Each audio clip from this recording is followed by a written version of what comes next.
ওই ঘরে তো বাতি নাই, সাথীও নাই, বিছানাও নাই, বালিশও নাই, সাথী সঙ্গী নাই। ওই ঘরের ভিতরে যখন রাখবে, নাফরমান ডালের দিকে তাকাইবে, দেখবে মাটি, বামে দেখে মাটি, নিচে মাটির বিছানা, উপরেতে চাপা মাটি, ভাইগা যাইতে পারবা না। এখন নাফরমান দিক বিদিক হারাইয়া আমার মালিককে ডাকে, আল্লাহ আল্লাহ আল্লাহ আল্লাহ। আমার মালিক ডাক দিয়ে বলে, নেমো খারাম, দুনিয়া স্বাধীনতা পাই আমার নেমাত ভোগ কইরা ধরাকে সরা জ্ঞান মনে করো নাই। দুনিয়ার স্বাধীনতা পাইয়া তুই যে যেরকম আমাকে ভইলা গেছিলি, এইভাবে তোকে আমি ভইলা গেল। তুই আমাকে শত শত বছর ডাকবে, একবারও আর তো ডাকে সারা দিব না। এক কবরের মাটি নাফরমানকে দুই পাশ থেকে এমন ভাবে চাপ মারা,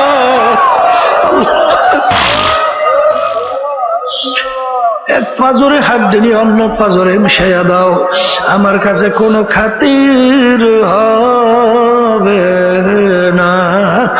এমন জীবন তুমি করো হে গঠন, মরণে হাসিবে তুমি, কাঁদিবে ভুবন। যালিকাল কিতাব লা রাইবা ফি। এই যে কিতাব দেখো, এই কিতাবের ভিতরে ভুল সন্দেহ বলতে কিছু না। সবাই বলি সুবহানাল্লাহ। এখন আমার বাজানদেরকে বলি, যারা মানুষ তারা চিন্তা করবে, দুনিয়ার কোন কিতাব বই পুস্তক বের করতে পারবেন যার কোন জায়গায় শুরুতে কোন লেখক লিখতে পারছে আমার কিতাবে বইতে ভুল নাই? বলেন। আমরা শুনিও নাই, পাইও নাই, শুনিও নাই। একটাই কিতাব দুনিয়াতে যার শুরুতে লেখা আছে ভুল নাই, সন্দেহ নাই। আমার বাজানদেরকে বলবো, আরবের কাফের আরবি ভাষী ছিল, তারা ভুল বের করতে পারছিল? ওদিকে লম্বা আলোচনা যাবো না, চেষ্টা কম করে নাই, পারে নাই, কথা হয় না। এরপর এই যে 1500 বছরের মধ্যে এত ইসলামের শত্রু দুনিয়া থেকে গেল, বর্তমানে অভাব নাই, কথা কয় না। কোরআনুল কারীমকে আগুন দিয়ে পোড়ায়, কথা কয় না। কোরআনুল কারীম দুনিয়া থেকে নিশ্চিহ্ন করার চিন্তা করে, পারবে? পারবে? কেন পারবে না? এই আল্লাহ রাব্বুল আলামিন বলছেন যে তোরা যত চেষ্টা করো কোরআনকে হেফাজত আমি করবো। হেফাজত কে করবে? সংরক্ষণ কে করবে? আল্লাহ রাব্বুল আলামিন কোরআনুল কারীম সংরক্ষণ করবে। ওরা যত চেষ্টা করুক দুনিয়াতে কোরআনুল কারীম মিটাতে পারবে না, যদি নাই পারে। তাই কোরআনুল কারীম সত্য।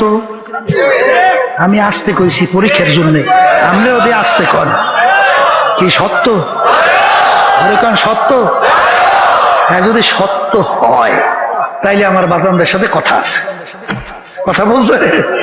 আর যারা মিথ্যা মনে করেন, এই হ্যাগুলো তার কোনো কথা নেই, কথা কন না কা। সত্য যারা মনে করেন, এই কোরআনুল কারীম থেকে আমি আপনাদের সামনে প্রথম আয়াত শরীফ তেলাওয়াত করছি, ওমা খালাকতুল জিন্না ওয়াল ইনসা ইল্লা লিয়াবুদুন।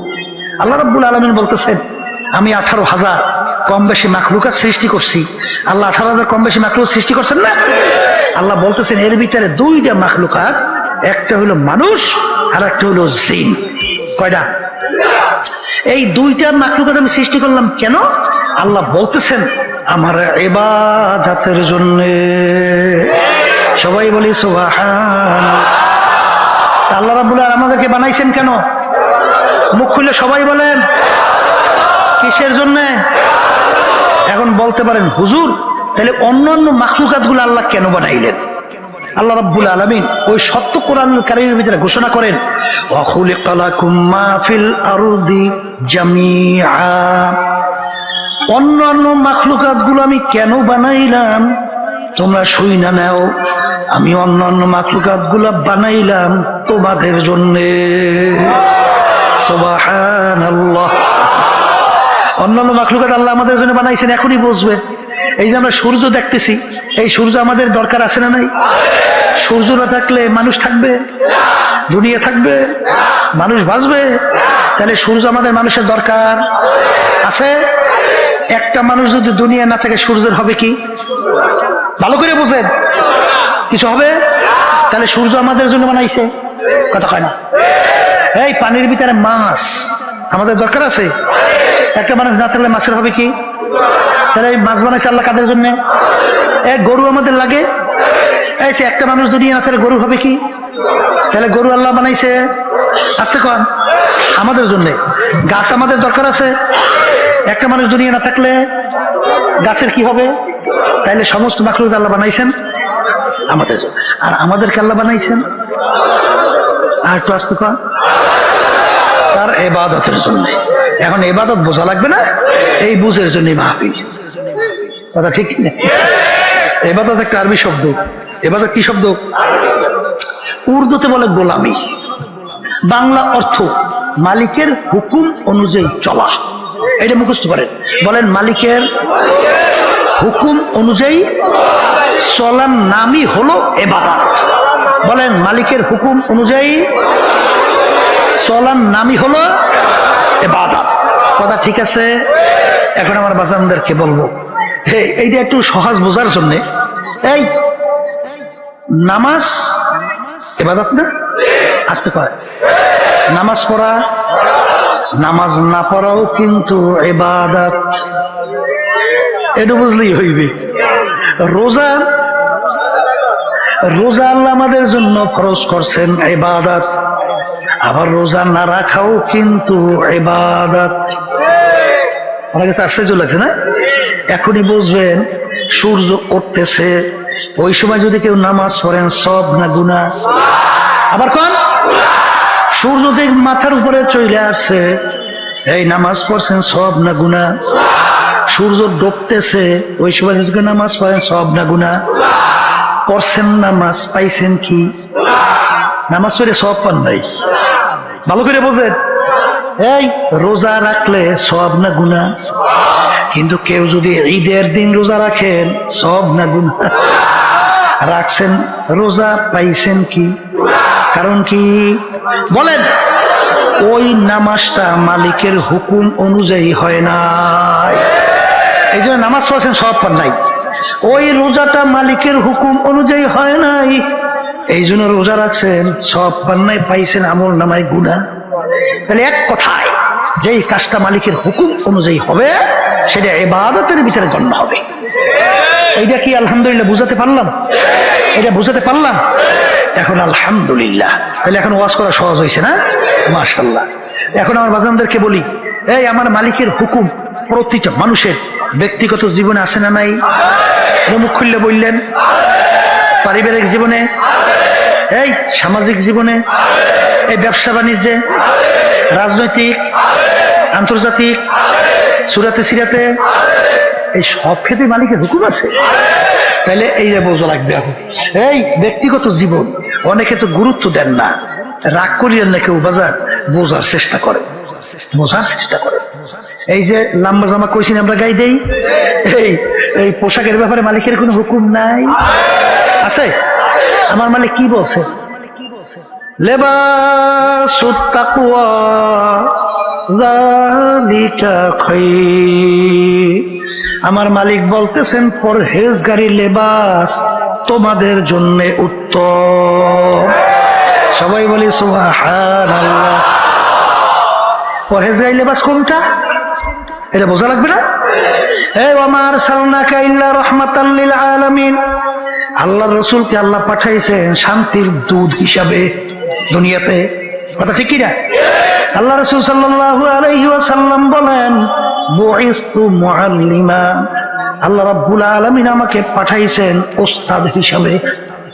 কি হিসাবে? কি হিসাবে? এখন ওস্তাদ হইলে ছাত্র লাগে না? ছাত্র কারা বলেন? সাহাবায়ে কেরাম। বলেন কারা? এই সাহাবায়ে কেরামের সংখ্যা প্রায় 1.25 থেকে 1.5 লক্ষের কাছাকাছি, কথা বুঝেন? তাহলে সাহাবায়ে কেরামরা হইল সরাসরি আল্লাহ রাসূল সাল্লাল্লাহু আলাইহি ওয়াসাল্লামের ছাত্র, কথা ঠিক? এখন তালাশ করা লাগবে আল্লাহ রাসূল সাল্লাল্লাহু আলাইহি ওয়াসাল্লাম নিজে কোন পোশাক পরছেন এবং কোন পোশাক পরতে বলছেন। আল্লাহ রাসূল সাল্লাল্লাহু আলাইহি ওয়াসাল্লাম সাহাবায়ে কেরামদের কোন পোশাক পরাইছেন এবং কোন পোশাক পরতে বলছেন। এইটা হইল পরহেজগারি লিবাস। আসতে কয় কথা ঠিক কিনা? এক শ্রেণী বর্তমানে আমার বাজানরা বের হয়েছে, পোশাকের ব্যাপারে কোনো গুরুত্ব দেয় না, ঠিক না? গুরুত্ব তো দেই না, বরঞ্চ এখন তারা আমেরিকা, লন্ডন, চীন, ভারত এবং বিভিন্ন বিজাতি এদের যে পোশাক আছে না, এই half shirt, full shirt, Hawaii shirt, full pant আছে না? আসতে কয় দেখি লম্বা জামার মধ্যে সব থাকছে নাই, কইতেছে এই দাড়ির মধ্যে ইসলাম থাকছে, এই মিয়া চুলের মধ্যে ইসলাম থাকছে, টুপির মধ্যে ইসলাম থাকছে, এই জামার মধ্যে ইসলাম থাকছে। তাহলে এই ইসলাম ঠেকছে কোন জায়গায়? তোমার বলে ইসলাম কোন জায়গায় ঠেকে না। ওই একটা প্রবাদ বাক্য আছে মেয়া, ওই যে একজনে শখ বুঝেন তো, শখ বুঝেন নাই মানে এর মনে একটু চাহিদা, একটা হাতের ভিতরে বাঘ অঙ্কন করবে। বাঘ কি অঙ্কন করবে? এখন বাঘ যারা অঙ্কন করে তাদের কাছে বলে ভাই আমার হাতে একটা বাঘ আঁকে দাও। এখন বাঘ আঁকতে হইলে সিদ্ধ করা লাগে, এখন বাঘের মাথা মাথা মাথা আঁকবে। যেই কয়েকটা টোকা দিয়েছে, ভাই ভাই ভাই থামেন, কি হয়েছে? কলে থামোদি ভাই কি আঁকতে আসো? কলে বাঘের মাথা। বলে ভাই বাঘটা থাকবে হাতের মধ্যে, মাথা না থাকলে কি হইবে? আর একটা আঁকো। এখন পেয়াটাকা শুরু করছে, আসলেই হচ্ছে ভাই থামো দেই। এখন হাত থাকবে, বাঘ থাকবে হাতের মধ্যে, অত বাস্তব না বেটা, ওই পেট না আঁকলে হইবে কি? এখন করতে করতে এখন আর কিচ্ছু নাই। এখন করে বাঘ আঁকো। এখন ওই আকুন নেলা বলতে আছে যেই বাঘের মাথা নাই, যেই বাঘের পেট নাই, যেই বাঘের চোখ নাই, যেই বাঘের কান নাই, যেই বাঘের লেজ নাই, এ আল্লাহর দুনিয়াতে বাঘ নাই, ও বাঘ আমি আঁকতেও জানি না। কথা বুঝছো? এখন ইসলাম টুপির মধ্যে নাই, দাড়ির মধ্যে নাই, চুলের মধ্যে নাই, লম্বা জামার মধ্যে নাই, ওই পায়জামার মধ্যে নাই, পোশাকের মধ্যে নাই, তাই ইসলাম ঠেকছে কোন জায়গায় যাই? কথা বলছে। এই যে আমার বাজারদেরকে বলবো, এই পরহেজগারি লেবাস দরকার আছে না নাই? হুকুম আমার, কোন পীরে না আল্লাহ। এই জন্য কবি এক কথায় বুঝাইছেন বাজান, না আমেরিকা লা লন্ডন সে হুলফত, হামি মস্তে মদিনা কর খুদায়া। হে মুসলমান সন্তান, তোমাদের রাস্তা আমেরিকা, লন্ডন, ভারতের রাস্তা না রে মুসলমান, তোমাদের রাস্তা হইল মদিনার আল্লাহর হাবিব শুয়ে আছেন তার দেখানো রাস্তা। ঠিক না ঠিক? তাহলে পোশাকাদের ব্যাপারে মালিকের হুকুম আছে আছে আছে। পারিবারিক জীবনে মালিকের হুকুম আছে না নাই? এক শ্রেণী আমার বাজানরা নামাজ পড়ে, রোজা রাখে, তাসবিহ নিয়ে মাওলার জিকির করে, তাহাজ্জুদের নামাজও পড়ে। ওদিকে ঘরে ছেলেটা নামাজ পড়ে না, মেয়ে নামাজ পড়ে না, স্ত্রী নামাজ পড়ে না, মেয়ে বেপরদায় চলে, স্ত্রী বেপরদায় চলে। তুমি ভালো করে যাই না রাখো, আমার মালিক বলেন উ আনফুসাকুম ওয়া আহলিকুম নার, নিজে জাহান্নামের আগুন থেকে বাঁচো, আহাল পরিবার পরিজন সন্তানাদিকে জাহান্নামের আগুন থেকে বাঁচাও। এখানে আমার মালিকের হুকুম আছে না নাই? জোরে বলা আছে না নাই? আমিনু কামা আমানান নাস, আমার মালিক বলেন তোমরা ঈমান আনবা, তোমরা আমার উপরে বিশ্বাস রাখবা। কেমন বিশ্বাস, কেমন ঈমান আনবা? আল্লাহ রাব্বুল আলামিন ঈমানের ধরন বলেন, সাহাবায়ে কেরামরা যেভাবে ঈমান আনছিল, সাহাবায়ে কেরামরা আসতে কয়, সাহাবায়ে কেরামরা যেভাবে ঈমান আনছিল এইভাবে ঈমান আনো। সাহাবায়ে কেরামদের ঈমানের অবস্থা কেমন ছিল? হ্যাঁ, এই আবু বকর সিদ্দিক রাদিয়াল্লাহু তাআলা আনহু মুসলমান না? হ্যাঁ, যুদ্ধের ময়দানে ইসলামের পক্ষে যুদ্ধ করে, ছেলে তখনও মুসলমান হয় নাই, ছেলে তখনও মুসলমান হয় নাই। ওই ছেলে তো কাফেরের পক্ষে যুদ্ধ করে, পরবর্তী ছেলে মুসলমান হয়ে গেল। এক সময় ছেলে ডাক দিয়ে বলে, আব্বাজান অমুক যুদ্ধে এমন কায়দায় আপনি আমার সামনে করছিলেন, ইচ্ছা করলে আপনাকে আমি কতল করতে পারতাম, কিন্তু যেহেতু আপনি আমার আব্বা এই জন্য আপনাকে আমি কতল করি নাই। আবু বকর সিদ্দিক রাদিয়াল্লাহু তাআলা আনহু বলেন, এ আমার বৎস শোনো, আমি খোদার কসম করে বলছি, ওই সময় যদি তুমি আমার সামনে পড়তাও, সঙ্গে সঙ্গে তরবারি দিয়ে তোমার মাথা আমি দ্বিখণ্ডিত করে ফেলতাম। কারণ কারণ কারণ তখন তুমি আমার আল্লাহর শত্রু, তখন তুমি আমার রাসূলের শত্রু, তখন তুমি ইসলামের শত্রু, তখন তুমি আমারও শত্রু।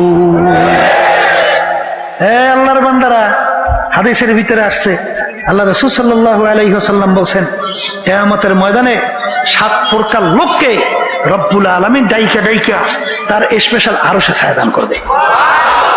কয় প্রকার?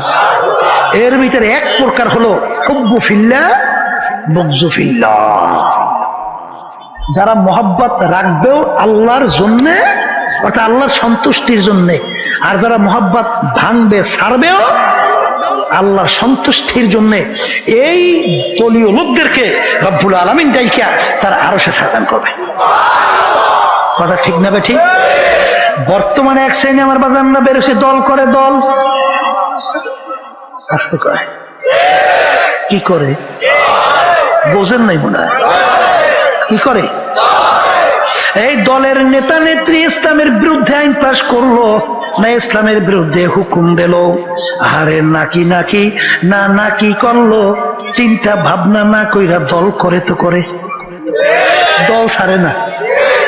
তাইলে এখন এই আল্লাহর হুকুমের বিরুদ্ধে যারা আইন পাশ করবে, আল্লাহর হুকুমের বিরুদ্ধে যারা অন্যায়কে প্রশ্রয় দেবে, আল্লাহর হুকুমের বিরুদ্ধে যারা মিথ্যাচার করবে, এদের সঙ্গে যারা দল করবে, এদের মহব্বত কি আল্লাহর রাজি খুশির জন্য না কার জন্য? হ্যাঁ, তুমি ভালো কইরা যাই না রাখো, নামাজ পড়তে পড়তে তোমার কপালে দাগ পড়তে পারে, তুমি তাসবিহ নিয়ে 24 ঘন্টা আমার মালিকের জিকির করতে পারো, হজ 10 বার করতে পারো, কিন্তু তুমি ভালো করে যাই না রাখো, তোমার মহব্বত যদি আল্লাহর জন্য না হয়, মহব্বত ছাড়াও যদি আল্লাহর জন্য না হয়, তোমার জায়গা ওই কিয়ামতের ময়দানে আল্লাহর আরশে হবে না। তাহলে কিন্তু আল্লাহ রাসূল সাল্লাল্লাহু আলাইহি ওয়াসাল্লাম হাদিস মিথ্যা হইয়া যায়। জোরে বলে নাউযুবিল্লাহ। আমি আমার ভাইদেরকে বলবো, পর্দা আলে মা বোনদেরকে বলবো, এক শ্রেণী আমার বাজানরা মনে করে নামাজ পড়ি যথেষ্ট, নাজাত পাইয়া জান্নাতের উঁচু মাকাম, একেবারে ফেরদাউস আছে না নাই? এই একটা গল্প শোনেন নাই?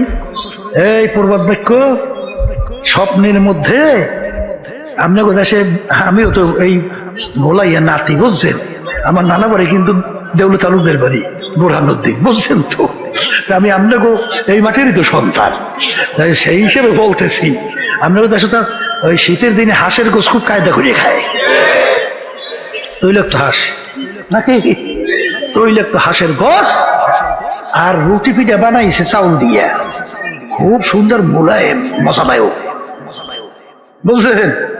ওদিকে হাঁসের গোশটাও খুব তৈলাক্ত হাঁস, পাকও খুব স্বাদ হইছে।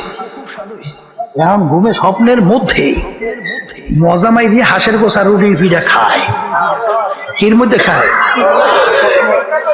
স্বপ্নের মধ্যে মজাও হয়েছে, পেট ভরিয়া হাঁসের গোশও খাইছে, খাইলো, এ তো খুব আনন্দ।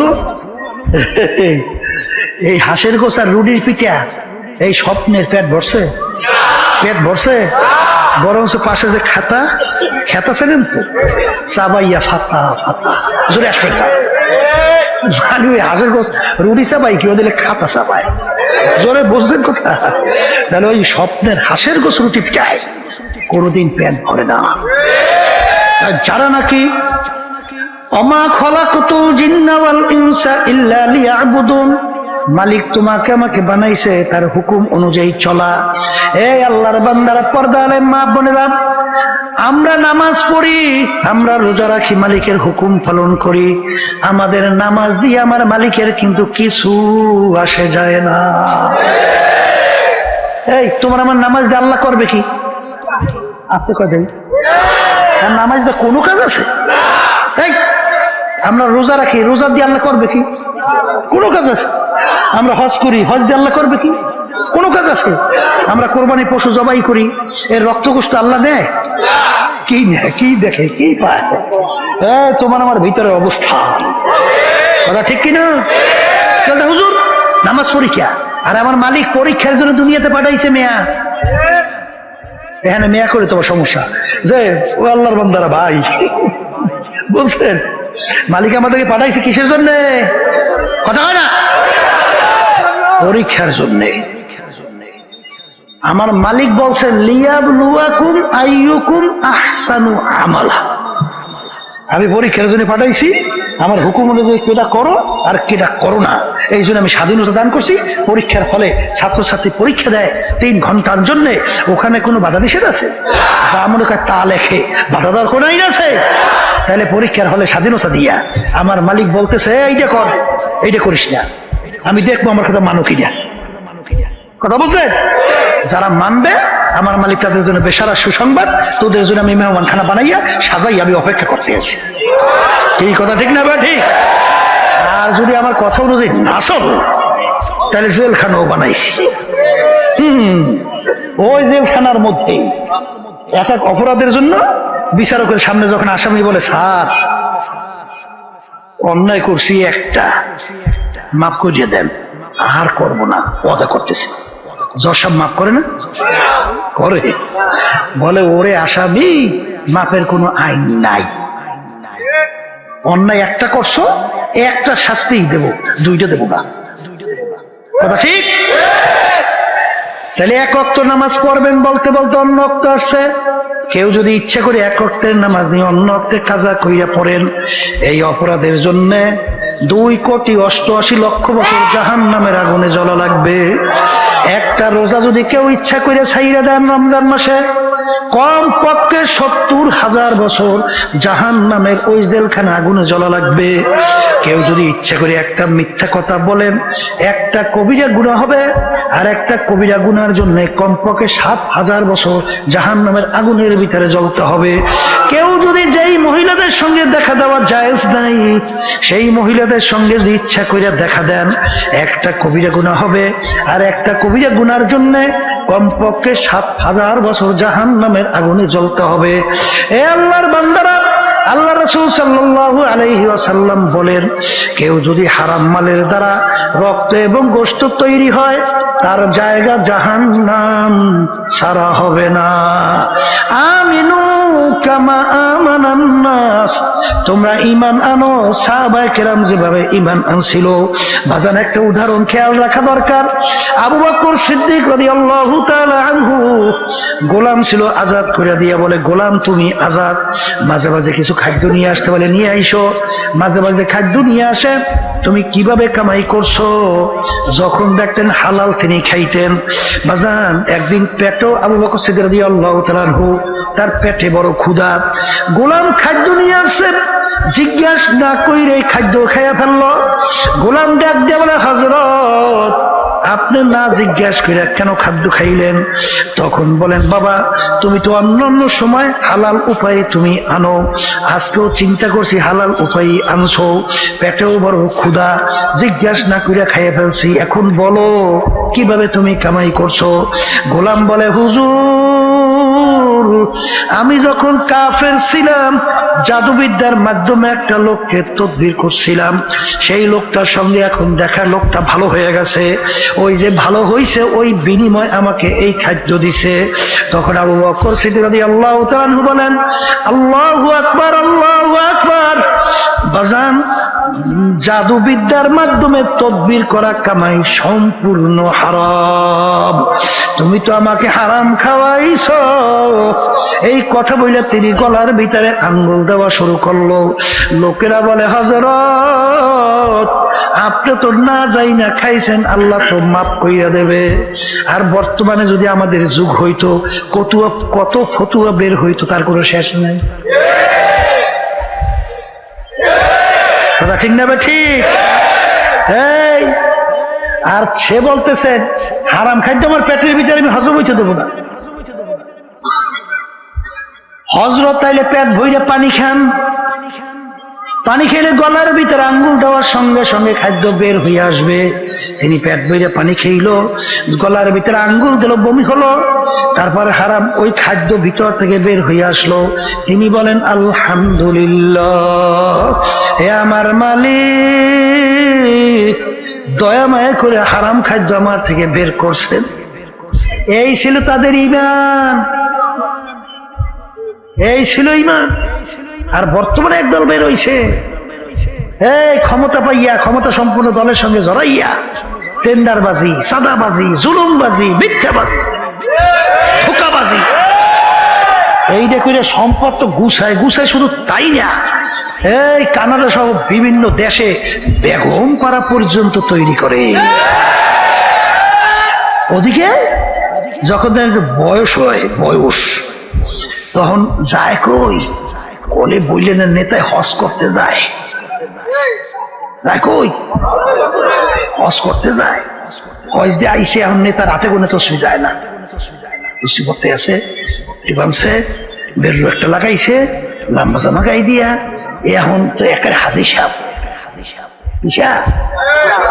তুমি ভালো করে যাই না রাখো, যতক্ষণ পর্যন্ত যেই পরিমাণ সম্পদ তুমি ধোকাবাজি কইরা, টাউলটামি পাউলটামি কইরা, টেন্ডারবাজি, চাঁদাবাজি কইরা যেই সম্পদ তুমি ভক্ষণ করছো, ব্যবহার করছো, তুমি সম্পদ গুছাইছো, ওই পরিমাণ সম্পদ তুমি যতক্ষণ পর্যন্ত, অর্থাৎ যদি সরকারি ফান্ডের নিয়ে থাকো, সরকারি ফান্ড কোনো ব্যক্তির থেকে যদি নিয়ে থাকো, ব্যক্তিকে ফেরত না দেওয়া পর্যন্ত 10 বার না, তুমি যদি 50 বার হজ করো, জাহান্নাম ছাড়া তোমার জায়গা হবে না। হাদিসের ভিতরে আছে, ইল্লা বিল হক্কুল ইবাদ, ইল্লা বিল হক্কুল ইবাদ, ইল্লা বিল হক্কুল ইবাদ। এই যে আমার বাজানদেরকে বলবো, তাদের ঈমান কেমন ছিল। ওমর ফারুক রাদিয়াল্লাহু তাআলার নাম শুনছেন? শুনছেন না? নীল নদীর নাম শুনছেন? নীল নদী, নীল নদীর আস্তে আস্তে নীল নদীর এই প্রতি বছর একটা নিয়ম ছিল, একটা সময় পানি শুকিয়ে যাইত, আর ওই পানি শুকাইলে ওই নীল নদীর পানি খেইয়া লোকজন বাঁচে, আর ওই পানি দিয়ে ফসলাদি হয়। পানি শুকাই গেলে মানুষ সব শেষ, কিন্তু করা লাগবে কি, একটা সুন্দরী যুবতী, একটা মেয়েকে ওই নীল নদীর ভিতরে বলি দেওয়া লাগবে, বলি বলেন সবাই, তাহলে নীল নদীর পানি জারি হইত, চালু হইত। এখন ইসলাম যখন নাকি আমিরুল মুমিনিন ওমর ফারুক রাদিয়াল্লাহু তাআলা তার আয়াতের ভিতরে যখন নীল নদী পরিচালনার দায়িত্ব এলাকায় এসে গেছে, এখন নিয়ম অনুযায়ী তো নীল নদীর পানি শুকাইছে। এখন নিয়ম কি, সুন্দর একটা যুবতী মেয়েকে বলি দেওয়া ইসলামে জায়েজ আছে না? কয় কি জায়েজ নাই? এখন দেখবেন এক শ্রেণী কিন্তু ফতুয়াবাড়ি করবে, এই মিয়া লক্ষ লক্ষ মানুষ, তাদের জীবন বাঁচা লাগে না, একটা জান গেলে করার কি, অন্তত লক্ষ লক্ষ মানুষ জীবন তো বাঁচাইতে হইবে, তাহলে একটা তো বলি দেওয়াই লাগবে। বর্তমানে একদল বাইরেছে না, এই মিয়া ব্যাপারটা মহিলা তো গুলো একসঙ্গে টেবিলে বইয়ে চা খায়, নাস্তা করে, মিটিং করে, আসতে করে, ফতুয়া দিয়ে করে না, না ফতুয়া ছাড়া আসতে কয় দেয়, তোরা ফতুয়া বাইরেছে না, তখন কইবে কি মন্দের ভালো, মন্দের বাংলাদেশেই যদি মন্দের ভালো লাগে, ভালো আছে কোন দেশে? যেই দেশে 92% মতো মুসলমান বসবাস করে, সেই দেশে যদি মন্দের ভালো হয়, ভালো হইবে কোন দেশে? বলেন কথা ঠিক না? ঠিক। এখন ইসলামীকে বলি একটা যুবতী মেয়ে জবাই দেওয়া যায় আছে। এখন এলাকার গভর্নর পানি শুকাইছে নদী, যুবতী মেয়ে জবাই না দিলে পানি আসবে না। এখন করা কি? গভর্নরকে বলো কি এত ইসলামে জায়েজ নাই, তাহলে করা লাগবে কি? মানুষ দিয়ে সব মরবে। বলে আমির এর কাছে জানা লাগবে। আমিরুল মুমিনিন ওমর ফারুক রাদিয়াল্লাহু তাআলা আনহু তার কাছে সংবাদ পৌঁছল, আমির ঘটনা তো এই। আমির বলে বলো কি, একটা সুন্দরী মেয়ে জবাই দেবে, তার ভিতরে পানি আসবে, কথার কথা, তাহলে আমার আল্লাহর ক্ষমতা কোথায়?